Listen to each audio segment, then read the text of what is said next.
দাবি আদায়ের জন্য গায়ের জোর খাটিয়ে সাধারণ মানুষকে জিম্মি করে রাস্তা অবরোধ করার প্রয়োজন নেই।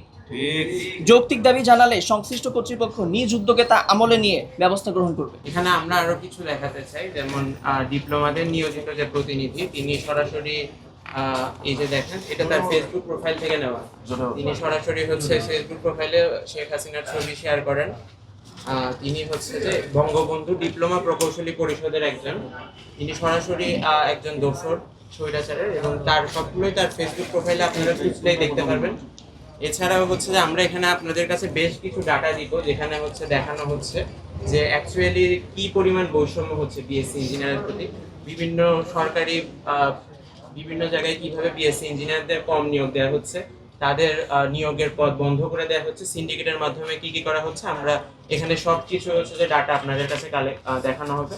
আমরা আলোচনার টেবিলে সরকারের কাছে এই সব কিছু উপস্থাপন করেছি, এবং আলোচনার টেবিলে যখন সুষ্ঠু সমাধানের পথে আমরা আশাবাদী, সেই মুহূর্তে হচ্ছে ডিপ্লোমারা রেলপথ ব্লকেট কর্মসূচি আর রাস্তা ব্লকেট কর্মসূচি সহ এই ধরনের ধ্বংসাত্মক ও সহিংস কর্মসূচি দিয়ে তাদের দাবি আদায়ের জন্য তারা এই ধরনের পথ বেছে নিতে যাচ্ছে।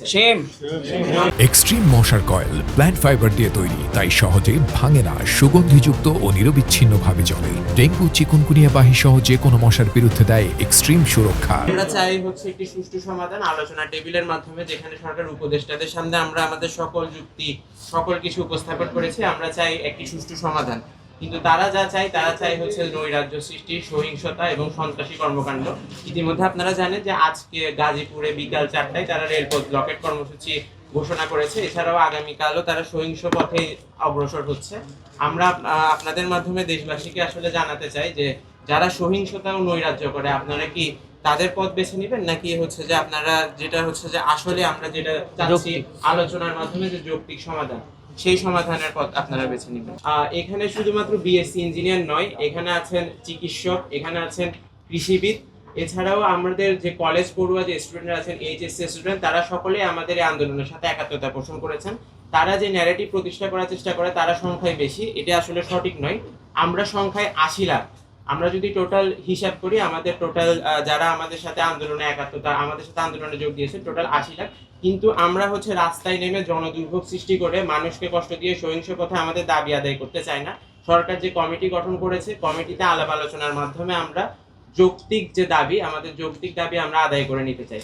কিন্তু দেখা যাচ্ছে তারা সহিংসতার পথ বেছে নিচ্ছে। তারা রেলপথ ব্লকেট সহ নানা ধরনের সহিংস কর্মকাণ্ড 2013 সালে যেভাবে তারা হচ্ছে যে সাধারণ মানুষকে জিম্মি করে চারপাশে সহিংসতা করে দাবি আদায় করে তাদের যে অযৌক্তিক দাবি আদায় করে নিয়েছে, তারাও এখনো সেই পথ অনুসরণ করতে চাচ্ছে।